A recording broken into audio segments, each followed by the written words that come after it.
Well, good evening, morning, whatever time you're listening to this. Anyway, we're back again after a couple of weeks off. If you have been watching us regularly, you might have wondered what happened the last couple of weeks. But one week it was a health issue, and the other week just got other things got in the way, and we didn't get it done. But we're back, and we're gonna try and finish up the book of First John today.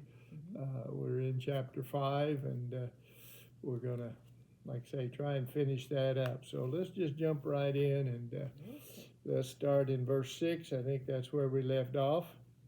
It says, "This is the one who came by water and blood, Jesus Christ. He did not come by water only, but by water and blood. And it's the Spirit who testifies, because the Spirit is the truth. For there are three that testify, the Spirit, the water, and the blood, and the three are in agreement. We accept human testimonies, but God's testimony is greater, because it's the testimony of God which is given about his Son. Whoever believes in the Son of God accepts his testimony. Whoever does not believe God has made him out to be a liar, because they have not believed the testimony God has given about his Son. And this is the testimony God has given us eternal life, and this life is in his Son. Whoever has the Son has life. Whoever does not have the Son of God does not have life." Well, the last part of that's pretty clear. Yeah. First part, sometimes there's confusion, and people wondering what they're talking about, the water and the blood. And some people say, well, that was talking about being born as a human, because as a baby, you're floating around in water inside your mother. But I believe he's just talking about the fact of his, first of all, his baptism. It was when he was baptized by John the Baptist that the Spirit of God came upon him, and that really was, from what we read in the Gospel, that was the beginning of his ministry, when he began to preach the Word and began to do miracles. And of course, his blood, that was the blood that was shed on Calvary. He came by water, by the baptism. John at first didn't want to baptize him, said, "You ought to be baptizing me. I'm not worthy to even tie your shoelaces." But Jesus said, this has to be done. This is a part of one of the steps. And it says, and it's the Spirit who testifies, because the Spirit is truth. And of course, the Spirit testified at the time of his baptism. The Spirit came down upon him like a dove, and John said that God had showed him beforehand that the one that the Spirit alights on, or that the Spirit comes down on like a dove, that's the one. And that's exactly what happened with Jesus. But there was also the voice of God that spoke and said, "This is my beloved Son, in whom I'm well pleased."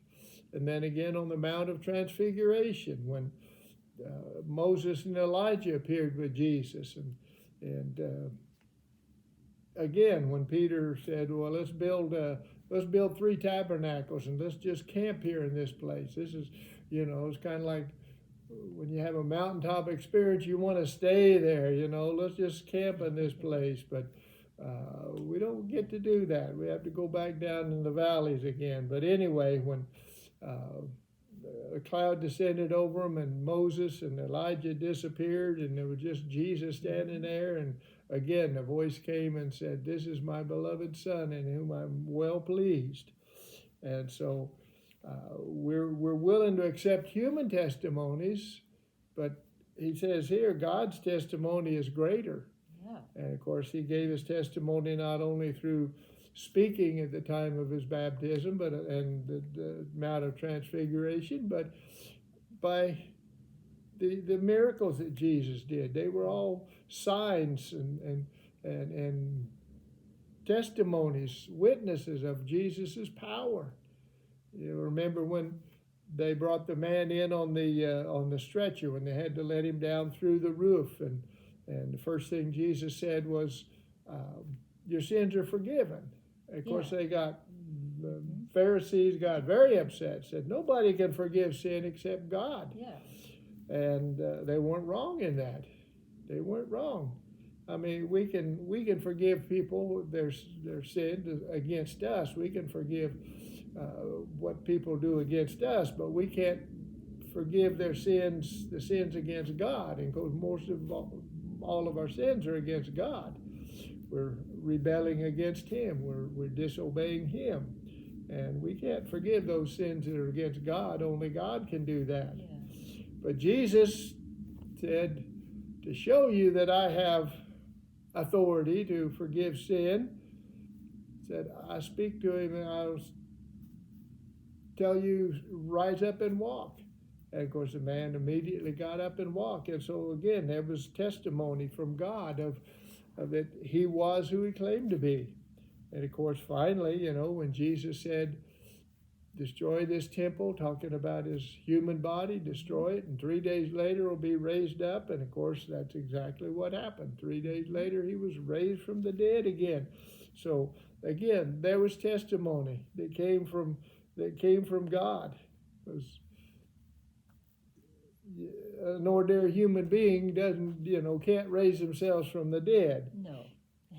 And so that was testimony. And he says, whoever believes in the Son of God, whoever believes in Jesus, they accept that testimony. But whoever doesn't believe it, basically making God out to be a liar. I don't know about you, but I'm a little bit leery about calling God a liar. I think I'd be downright scared to call God a liar, because he doesn't tell lies. There is nothing in him but truth. The devil is the father of lies. He's been lying from the very beginning, but God speaks only the truth. And what did he speak? All through his word. He speaks about the fact that it's through Christ that we have eternal life. And that's what he finishes up this section with. He says, this is the testimony that God has given, or this is the testimony. God has given us eternal life. And where is that life? In his Son. It's in his Son. It's in Jesus. It isn't in any other.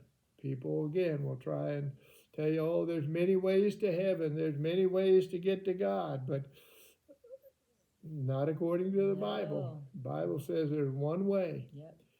I am the way, the truth, and the life. There is no other way to God but through me. And I know, again, people think, well, you Christians, you're just so narrow-minded, you're so exclusive. Well, God's the one that set the standard, not us. God's the one that said that. And so I just have to believe what God said, because again, I'm not going to call God a liar.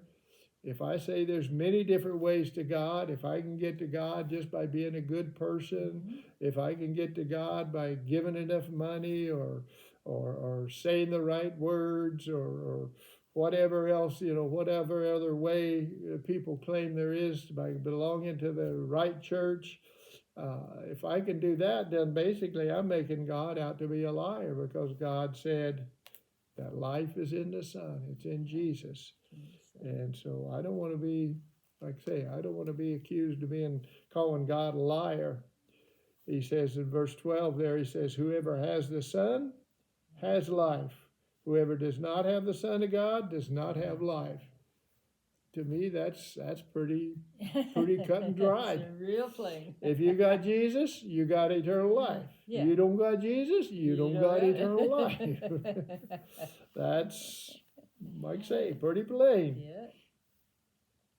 He says in verse 13, similar to what he wrote in his gospel, the Gospel of John. He said, I write these things to you who believe in the name of the Son of God, so that you may hope, so that you may wish, so that you may guess, so that you may, whatever other word you want to use. No, he doesn't use any other word except know, so that you may know you have eternal life. And I may have said this before. I know I've said it many times. I don't know whether I've said it on these podcasts or not, but when you leave this earth, you want to know where you're going. Oh, yeah. I mean, I don't want to leave this earth wondering, thinking, oh, which way am I going, up or down? Am I going to be in God's presence or am I going to be cast out? I want to know. And again, going back to all these other things, if especially when you're talking about works, if your salvation is based on works, how can you know? Mm-hmm. So I don't know any book that tells you exactly how many works you have to do to make it to heaven and how that all works. You know, if you do a bad work, does that wipe out all your good works? You have to start all over again, or how does that all work? How do you know how many good works to do?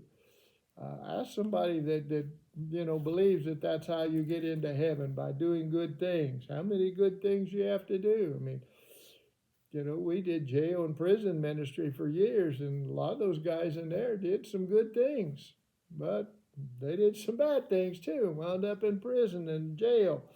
So how do you know? Mm-hmm. You can't know.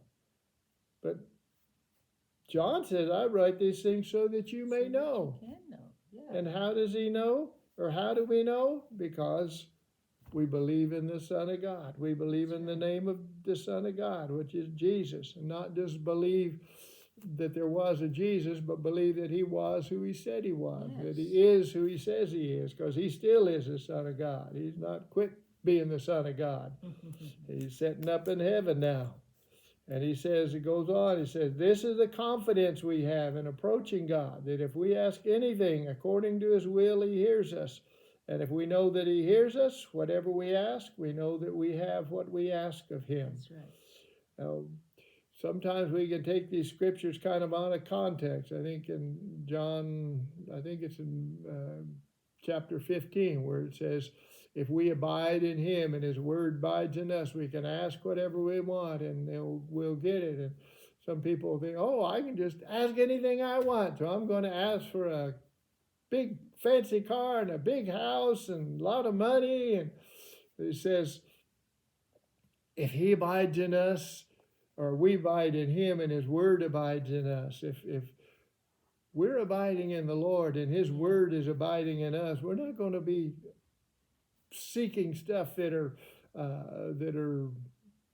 well, just for our own greed, for our own lust. I think it was James that talked about the fact that we have not because we ask not, and even when we ask just to heap it upon our own lust, upon our own personal desires. And John writes here, it says, if we ask according to his will. Yes. And how do we know his will? Well, of course, the primary way is just by studying his word and seeing what his word says, what he says about us. We also find his will by praying, seeking God. God, what do you want for my life? Like I say, the word shows us a lot of direction for our life, but it doesn't tell us exactly like what profession we should go into, or where we should live, or who we should marry, those sort of things. Those are things we need to pray about and say, God, I want to do your will. Yeah. And so show me what your will is in this situation. And if we ask it according to his will, then he hears us. Yeah. Does that mean he doesn't hear us when we ask outside of his will? Well, in the sense that he knows everything we say, but it's kind of like he hears us, but he ignores us. You might say that. How many times have you had people do that? They might hear your words, but it just kind of goes in one ear and out the other. Yeah, I think that's kind of the way with God. We ask a lot of things, according to what I want. This is what I want. This is my desire. And a lot of times the things that I desire are not what's best for me. God knows what's going to happen tomorrow. He knows what's going to happen next year. He knows what's going to happen 100 years from now. And sometimes the things that we want right now will cause problems in the future. And again, God's got our life planned out. And as long as we'll listen to him, he'll lead us in the right path. But again, if we start asking things that are not according to his will, things that are just my will, what I want. How did the Lord Prayer go? Our Father which art in heaven, hallowed be thy name, thy kingdom come. my will be done on earth as it is in heaven. No, that's not what it says. Thy will, not my will, be done. So, and again, we have to understand that God wants only the best for us. Again, if we think that God is trying to withhold stuff from us, that He doesn't want the best for us, then we're going to struggle with that. Mm-hmm. That's kind of what happened with Adam and Eve. The devil deceived them into thinking God's holding something back from you. You know, this knowledge of good and evil, that's really important. You really need that because, you know, and if you do that, you'll be just like God. And so they had the idea that God's holding something back from us. He told us not to eat of that tree, and there must be something good there that God's kind of hold us back from. But no, He was holding them back, or told them that because for their own good. And when God denies us anything, it's for our good. It's not to harm us or not to just to deprive us of life. John wrote in his gospel in John 10:10, Jesus came to give us life and that in abundance. He came to give us joy and peace in this life. He didn't come to give us a miserable life.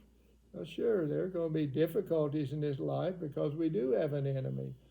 A lot of times those difficulties are caused by the mistakes that we make, by the errors that we make, the sins that we have in our life. But even when we do our best to live for God, we still have an enemy, and sometimes bad things happen, even when we're doing our best to follow God. But God can work us through, though. He can carry us through those bad times. Sometimes those bad times are the times when we really grow the most. But if we ask anything according to His will, He hears us. If we know He hears us, then we know we're going to have that request. We know we're going to have it. It says, if you see another or any brother or sister commit a sin that does not lead to death, you should pray, and God will give them life. I refer to those whose sin does not lead to death. There is a sin that leads to death. I'm not saying that you should pray about that. All wrongdoing is sin, and there is a sin that does not lead to death. So really everything that we do that's not according to God's will is sin. Yeah. And is sin it James where it says that whatever is not of faith is sin. So, but sin is not what leads to death. It's or all sin does not lead to death. It's the sin of rejecting Jesus. Yeah. Jesus, who knew no sin, became sin so that we might become the righteousness of God. 2 Corinthians 5:21.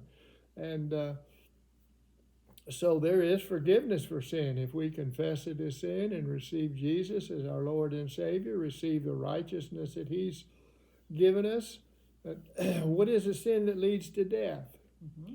Well, in the Gospels it talks about the blasphemy of the Holy Spirit will not be forgiven. Well, what's the blasphemy of the Holy Spirit?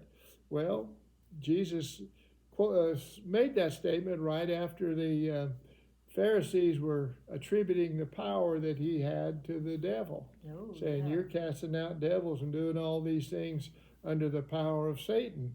And so basically they were attributing the power of the Holy Spirit to the devil. And of course, who is it that draws us to God?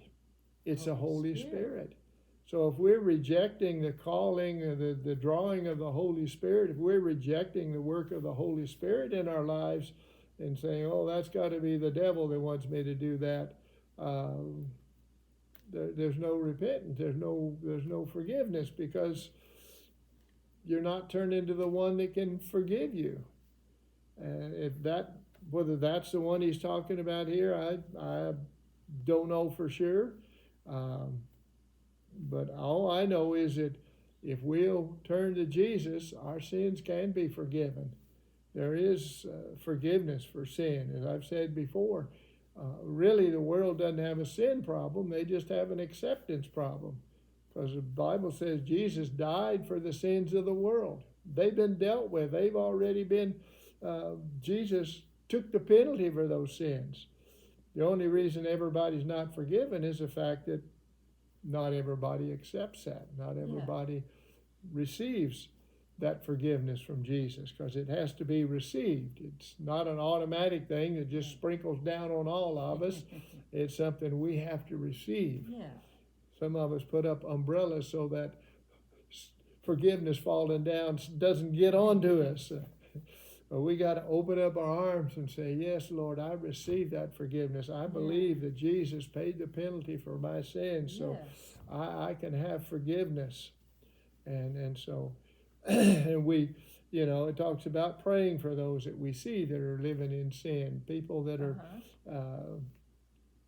straying away from the Lord, to pray for them. And even if we have the opportunity to talk with them, you need to maybe change the direction of your life in a loving and a caring way, not a condemnation. You dummy, you're going to mess up everything, but just in a gentle way. You're going in the wrong direction, and just pray for them. Verse 18. That 18. No. Can't read it too good. Verse 18, We know that anyone born of God does not continue to sin. The one who is born of God keeps them safe, and the evil one cannot harm them. Again, as we talked about earlier, when it talks about the fact they do not continue to sin, they don't continue to live in a life of sin. There should be a change. If we continue to live exactly the way we used to live before we supposedly made a confession of Jesus, maybe we need to examine our life. Did I really receive Jesus as my Lord, or did I just say some words and really not mean it? Because if, again, calling Jesus Lord means he's our master. We should be following him, doing what he tells us to do. And we should continue living our life the way we used to, living in the same sin. Again, we're gonna have failures. We're still gonna sin occasionally, but it should become less and less as we grow closer to the Lord, as we get his word in our heart more and understand what he wants of our lives and what he expects of us.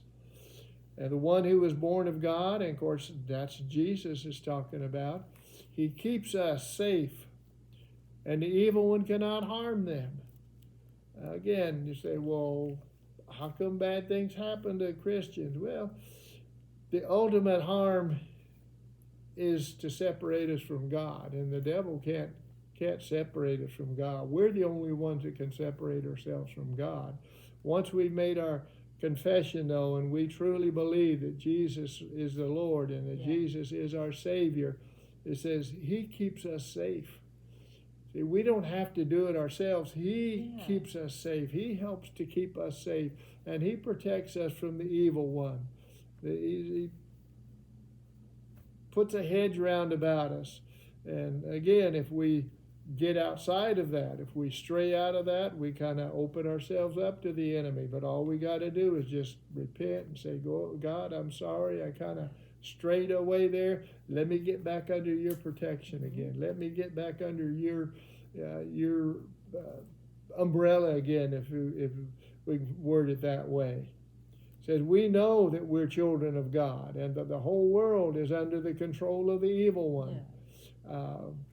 How do we know we're children of God? Well, again, in John's Gospel, the first chapter, he says, those that received him and believed on his name, he gave the power to become children of God, sons of God.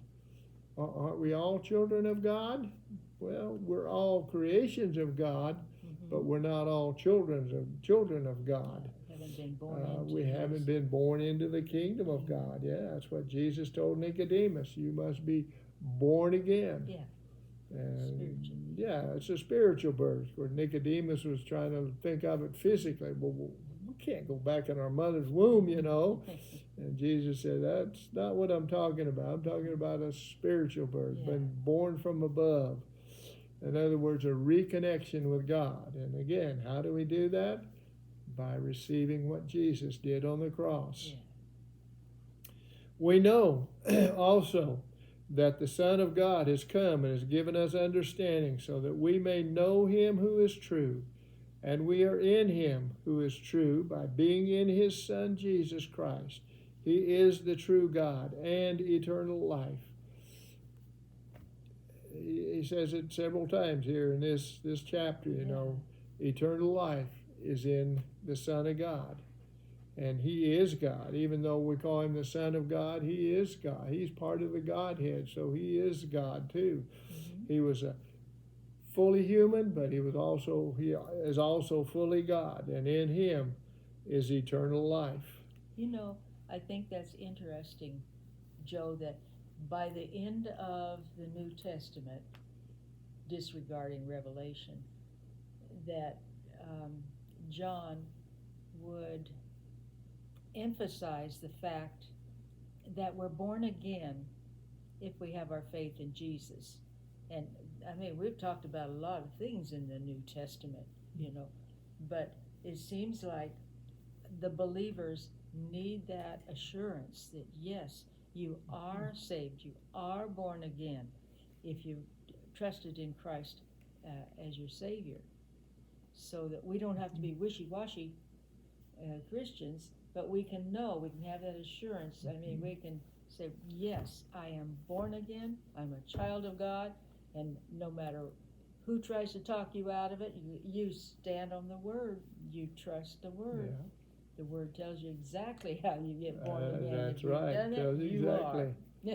And like I say, there's no greater feeling than having that assurance. Yes. When you have that assurance, yes. For one thing, it takes away the fear of death. Oh, it does. You know, so many people have a fear of death because they don't know what's going to happen beyond this life. But I can assure you that what comes after this life is, if you put your trust in Jesus, is going to be so much better than what this life is. It's just because, well, as we just read up here, it says this world we live in today, it's under the control of the evil one. Yeah. And all we got to do is read the newspaper every day or watch the news every night to see it's under the control of the evil one. There's all kinds of bad stuff going on, wars and rumors of wars and killings and all kinds of stuff, but there's a better world to come, and it just takes away all that fear that I know when I leave this life, I'm not going into, first of all, I'm not going into oblivion, not going into darkness, I'm not going into a place of torment, I'm going into the presence of God. And that gives us peace with God through our Lord Jesus. Yeah, it gives you peace. You might say, well, you're awful arrogant to think that. No, I'm not arrogant. It's just I believe what the Word of God says. Yeah. And I've put my trust in Jesus. Yeah. Am I perfect? Do I never sin? No, of course not. I still make mistakes. I still do things wrong. But when I do and I know about it, I ask God to forgive me, and He's faithful and just to forgive me, and He helps me to do better. And I am doing better. Well, yeah. My life is a lot better now than what it used to be before I had God. And that's definitely not saying I'm holier than you or anything else. It just means God has worked in my. God's the one that's done the work. It's not. Yes. All I've done is just try to cooperate with God, try to, listen to Him and do what He says. And God's the one that does the work. I can't save myself. I didn't save myself. God saved me. Yeah. And God's the one that changes me. Yes. And He's the one that gives me that assurance that I am His child because I have believed on the name of Jesus and I've received Him as my Lord and Savior. And let's read just the last verse here and end up. It said, "Dear children, keep yourself from idle." That kind of ends on a strange note there. After all these other things, it says, keep yourself from idols. What in the world is an idol? Are they little statues, silver and gold or ceramic or whatever you set down on your mantle and bow down to or whatever? No, an idol is just anything that detracts you away from God, pulls you away from God. Most people in this country, I'm sure there are still some, but not too many people in this country that I know of have little gods like they, like a lot of people in the Old Testament and in a lot of countries today even have gods made, carved out of wood or out of silver, gold, whatever, that they bow down to or make offerings to. But there's so many other things. Money can become an idol when your whole life is built around making money, when it begins to draw you away from God. Sports, I don't know, your job, they're just anything really can become an idol. Even your spouse can become an idol if your whole life is built around them. That doesn't mean you don't love them and try to, do everything to get along with them and have a good marriage, but when they become the center of your life and it's like you can't live without them, you gotta everything in your life is based around them, and whether it's a person, an object, money, a job, success, fame, all those things can become idols. We talk about idols in the sports world. He's a sports idol, or they're a music idol, or whatever. And those things can draw you away from God. Again, that's not saying there's anything wrong with money. There's nothing wrong with watching sports, enjoying sports, and certainly you should enjoy, love your spouse. But when they, again, detract you, draw you away from God, anything that draws you away from God becomes an idol. As the word says, in Matthew says that we're to seek first the kingdom of God. Yeah. We're to put God first place in our life, and if we do that, then as it says in that same scripture, says if we'll seek Him first, then He'll add all these other things. What other things? Well, we talked particularly there about the material things, but all the other things that we need in life, He knows what we have need of. Yeah. And so if we put Him first, we're not going to come up short in the other areas. We're not going to come up short in our finances or in our enjoyment of life. In fact, we're going to enjoy life so much more. My enjoyment of life is 100 times greater now than it was back when I was doing my own thing, and my whole goal was just making a lot of money and being successful in my profession. Anyway, God's going to supply all those things. He'll take care of them if we'll put Him first place in our life. Because again, He knows what we need. Yes. He's the one that made us. He knows how we operate. He knows what pleases us. He knows what will be good for us. And so if we just put Him first place in our life, all the other things will work out. It'll all come to pass. So, amen, Joe.